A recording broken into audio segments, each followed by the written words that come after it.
Bismillahirrahmanirrahim. Assalamualaikum warahmatullahi wabarakatuh. Waalaikumsalam Waalaikumsalam warahmatullahi warahmatullahi wabarakatuh. wabarakatuh. Baik, anak-anak ibu, selamat pagi semuanya. Semoga kita semua dalam keadaan sehat. Baik, anak-anak ibu sudah sarapan? Belum, Bu, belum. Belum. Nah, besok usahakan sarapan dulu ya. Nah, kalau kita menunggu sarapan, jam istirahat kita jam 9. Nah, itu nanti perutnya jadi keroncongan. Kita berdoa dulu sebelum belajar. Yuk, kita doa sama-sama. Bismillahirrahmanirrahim. Rabbi zidni ilma waj'alni minas sholihin. Oke. Anak-anak ibu, siapa yang tidak hadir hari ini? Oh ya, hadir semua ya. Baik. Sebelum belajar, seperti biasa kita membaca surat pendek terlebih dahulu, ya. Oke, hari ini kita membaca surah Al-Fatihah. Oke, anak-anak ibu, ikuti bacaan ibu. A'udzu billahi Bismillahirrahmanirrahim. Alhamdulillahi Rabbil Alamin. Ar-Rahmanir-Rahim. Maliki yaumiddin. Iyyaka na'budu wa iyyaka nasta'in. Ihdinas siratal mustaqim. Siratal ladzina an'amta 'alaihim ghairil maghdubi 'alaihim waladdallin. Baik. Shadaqallahul azim. Ya. Baik, anak-anak ibu. Sekarang masih semangat? Masih. Yuk, sekarang coba. Kita zikir dulu, baca zikir sebelum belajar. Dengarkan ibu dulu ya. Semuanya ya. Oke. Ucapkan tasbih, ucapkan tasbih. Yuk, mana suaranya? Subhanallah. Ucapkan tahmid, ucapkan tahmid. Alhamdulillah. Oke, lanjut. Ucapkan takbir, ucapkan takbir. Allahu Akbar. Ucapkan tahmid, ucapkan tahlil. La ilaha illallah. Bagus ya. Baik. Ibu biasa belajar. Ibu mau tahu nih siapa yang tadi subuh ada salat subuh, tunjuk tangan. Saya, Bu. Alhamdulillah. Bu. Tetapi masih ada yang belum salat ya. Anak-anak ibu, sekarang kamu kan sudah kelas 4. Sebentar lagi kamu akan menginjak masa balik. Ya, akan menginjak masa balik. Nah, kalau sudah balik itu wajib hukumnya salat. Nanti pada kesempatan ini kita akan membahas tentang masa balik. Anak-anak ibu, pelajaran kita hari ini adalah tentang menyambut usia balik. Nah, ini ada beberapa profil Pancasila yang harus kita capai. Kemudian profil pelajar rahmatan lil alamin. Nah, jadi pada materi ini nanti kita akan membahas beberapa tujuan pembelajaran. Nah, tujuan yang pertama yaitu anak-anak ibu harus bisa nanti menyebutkan apa itu pengertian balik. Nah, tujuan yang kedua, anak-anak ibu harus bisa menyebutkan tanda-tanda balik baik dari ilmu biologi dan ilmu fikih dengan benar.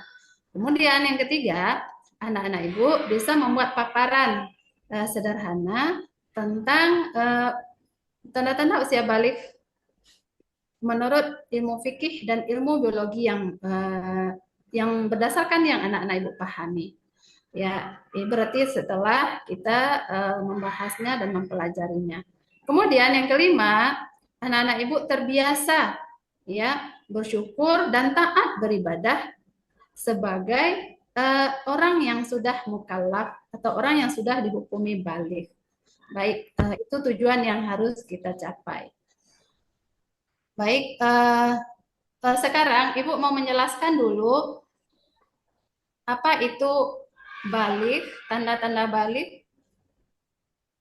Nah, anak-anak Ibu, coba perhatikan gambar yang Ibu tayangkan berikut ini. Ini adalah siklus kehidupan kita. Ya, coba perhatikan di posisi yang mana kita sekarang berada. Dan berapa umur anak-anak Ibu sekarang?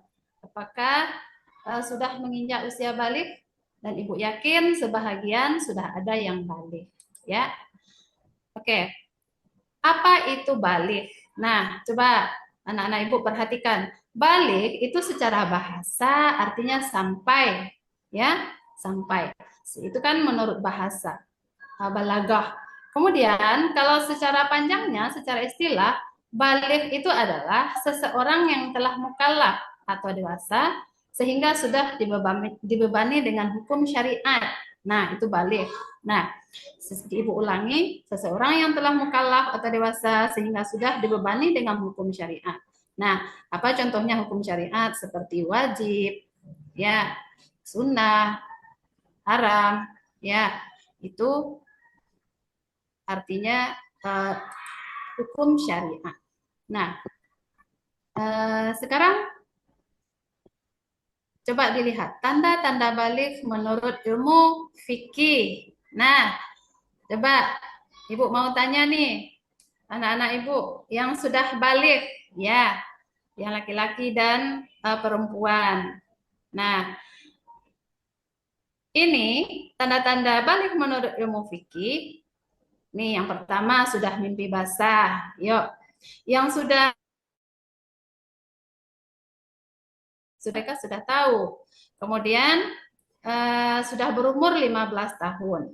Walaupun nanti anak ibu sudah berumur 15 tahun, tapi belum ihtilam atau mimpi basah, berarti sudah dihukumi balik, berarti sudah mukallaf, sudah dibebani hukum syariat. Nah, begitu juga anak-anak ibu yang perempuan. Nah, bagi yang sudah mengalami haid, nah itu sudah balik. Nah, kemudian sudah berumur 15 tahun dan Ibu yakin di antara anak-anak Ibu ya kelas 4 sudah ada yang balik beberapa orang. Oke. Nah, ini tanda-tanda balik bagi laki-laki, bagi perempuan. Nah, kemudian ini menurut ilmu biologi, tanda-tanda balik menurut ilmu biologi apa saja? Nah, terutama satu pada laki-laki biasanya perubahan fisik, ya, perubahan fisik. Yang pertama badannya menjadi kekar dan berotot, ya, bisa dilihat nanti perubahan fisiknya. Kemudian tumbuhnya jakun. Jakun itu apa? Yang tumbuh bulat di bawah sini ya, itu namanya jakun. Nah, kalau tumbuh jakun itu biasanya laki-laki suaranya udah agak berat, ya. Oke. Kemudian produksi keringatnya meningkat dan suaranya tadi membesar. Kemudian tumbuhnya rambut di bagian tertentu, ya seperti kumis, jenggot, dan jambang itu. Kemudian berat badannya menjadi bertambah. Karena apa? Karena nafsu makannya menjadi meningkat.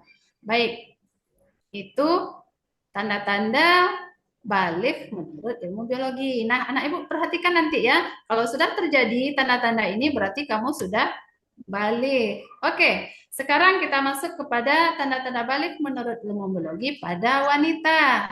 Nah, pada wanita ada juga perubahan fisiknya. Yang pertama sekali itu adalah mengalami menstruasi atau haid. Nah, Kemudian yang kedua, perubahan suasana hatinya. Biasanya perempuan itu kalau sudah balik ingin dimanja, diperhatikan, ya kan? Kemudian dia agak menjadi egois gitu ya. Karena apa? Karena perasaan ingin diperhatikan. Nah, kemudian yang ketiga tumbuhnya payudara. Yang kelima pinggangnya melebar dan suaranya menjadi lebih merdu. Jadi kebalikan dengan laki-laki ya. Kalau laki-laki tadi suaranya menjadi agak berat, kalau perempuan suaranya menjadi lebih merdu. Nah, ini tanda-tanda balik menurut ilmu biologi. Oke, anak-anak ibu. Itu penjelasan mengenai tanda-tanda balik. Nah,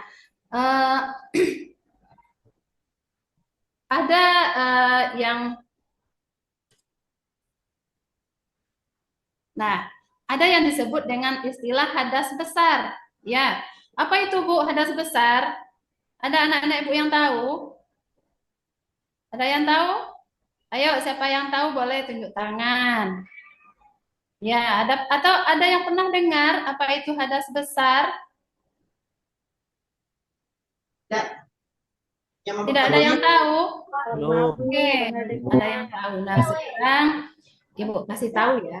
Hadas besar ini berkaitan dengan haid dan ihtilam tadi. Nah, kalau hadas besar ini adalah kondisi di mana kita tidak boleh melakukan ibadah sebelum kita bersuci. Nah, kalau anak-anak Ibu sudah haid, ya, kalau sudah mengalami ihtilam atau mimpi basah, nah, bagaimana caranya? Cara mensucikannya adalah namanya dengan mandi wajib. Nah, ingat itu, harus mandi wajib.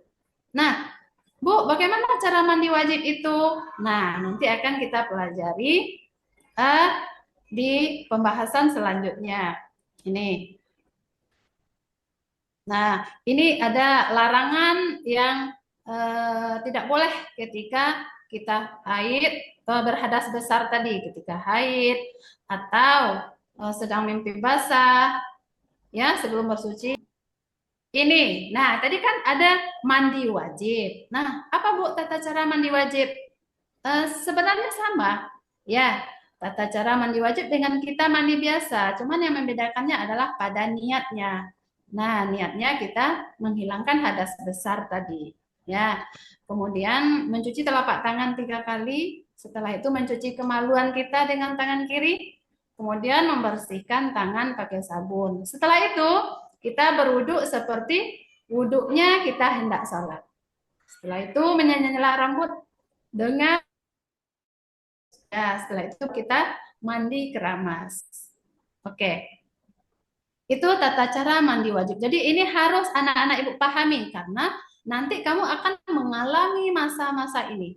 Makanya perlu sekarang kita belajar ya, istilahnya persiapan untuk menyambut masa balik karena ini sangat penting dalam hukum syariat kita. Kalau kita tidak tahu cara mandi wajib, maka ibadah kita tidak sah. Oke? Baik, anak-anak ibu. Nah, tadi telah disebutkan larangan. Sekarang apa kewajiban anak-anak ibu setelah mengalami masa balik? Oh Bu, saya sudah haid. Ya, berarti bagi yang sudah haid, bagi yang sudah mengalami mimpi basah, nah, terutama poin yang 3 ini harus dilakukan, wajib. Pertama, salat. Ya, salat. Anak-anak ibu yang sudah balik itu tidak boleh lagi meninggalkan salat. Kalau masih ada yang meninggalkan salat, berarti sudah berdosa. Kalau berdosa, kita masuk neraka. Ya, berarti kita sudah wajib salat. Tidak boleh lagi meninggalkan salat 5 waktu. Bu, saya salat zuhurnya ada, tapi salat subuh tidak ada, Bu. Salat isyanya ada, tapi salat maghrib tidak ada, Bu. Nah, tidak boleh lagi seperti itu, ya. Karena anak-anak ibu sudah balik. Nah, sudah balik, sudah dihukumi syariat. Kalau kamu sudah balik, dosa kamu yang tanggung sendiri, Ya, kalau kamu meninggalkan salat. Nah, pahalanya juga untuk kamu dan mengalir juga ke orang tua. Paham ya? Nah, seperti itu juga menutup aurat bagi perempuan, bagi laki-laki. Ya, aurat bagi perempuan itu kecuali hanya muka dan telapak tangan. Nah, kalau ada misalnya nih pergi ke supermarket, nah pakai baju pendek, pakai celana legging, ya tidak pakai jilbab. Padahal sudah haid itu tidak boleh lagi ya, anak-anak ibu. Ini biasanya yang perempuan ya, itu tidak boleh lagi. Karena apa? Kamu sudah balik. Kalau sudah balik, tidak boleh lagi. Tidak menutup aurat. Harus wajib menutup aurat. Nah, kemudian apa lagi? Harus wajib menuntut ilmu. Nah, ilmu apa? Terutama ilmu agama. Baik. Nah, itu yang perlu Ibu sampaikan. Baik, ini ada lembar kerja nanti. Ini dikerjakan nanti ya. Nah, baik, itulah penjelasan dari Ibu. Nah, sekarang Ibu akan bagi kelompoknya menjadi 3 kelompok ya. Kelompok yang pertama itu akan memaparkan nanti tentang pengertian balik dan tanda-tanda balik menurut ilmu fikih. Jadi ada dua tugasnya. Kelompok pertama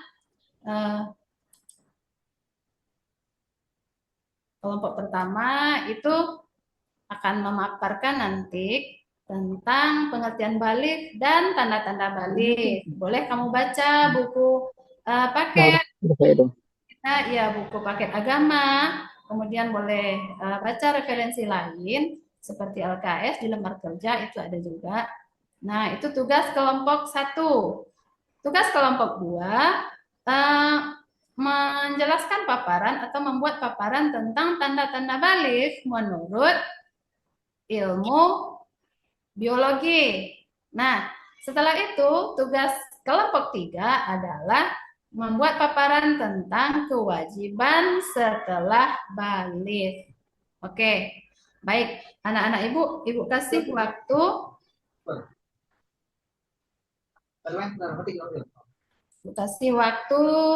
20 menit ya untuk mendiskusikan. Setelah itu masing-masing kelompok menjelaskan hasil paparannya dan Ibu minta kelompok lain menanggapi.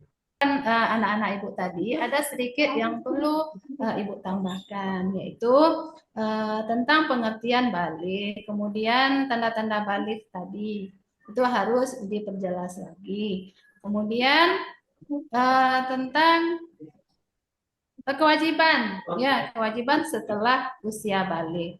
Nah, itu harus dijelaskan lagi. Nah, kemudian anak-anak Ibu coba itu.